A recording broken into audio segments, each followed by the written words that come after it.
पुढची बातमी पाहूया।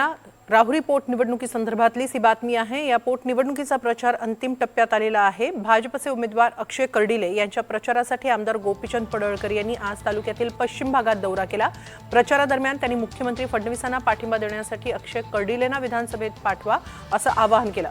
वडनेर, चिंचाळा, घोरपडवाडी, राहुरी खुर्द, डिग्रस, गोटुंबा आखाडा, तमनर आखाडा, पिंपरी अवघड अशा गावांना भेटी देत त्यांनी नागरिकांशी संवादही साधला। लोक भावनिक आहेत। लोक कर्डिले साहेबांच्या जाण्यामुळे दुःखामध्ये आहेत आणि त्या सगळ्यांचं मत आहे की कर्डिले साहेबांनी या विधानसभा मतदारसंघाचा कायापालट करण्याच्या दृष्टिकोनातून बरीच कामं केलेली आहेत। आता मी वडनेरमध्ये गेलो होते, म्हणजे 7.5 कोटी रुपयाचा एकच रस्ता दिला। सरपंचांनी एखाद्या आमदारांच्याकडे 5 लाखाच्या फंडासाठी जायची अशी परिस्थिती पूर्वी होती। 10 लाख रुपयाचं सभामंडप द्या, 5 लाख रुपयाचं सभामंडप द्या, त्या 10-10, 20-20 वर्ष जायची। आता महायुतीच्या काळात तसं नाही आहे।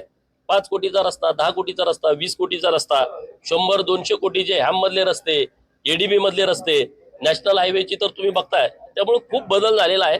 लोकांना मतदान करायचंय अक्षय दादांना आणि खूप चांगल्या मताच्या फरकाने लोक अक्षय दादांना विधानसभेमध्ये पाठवतील अशी परिस्थिती आता मतदारसंघामध्ये आहे।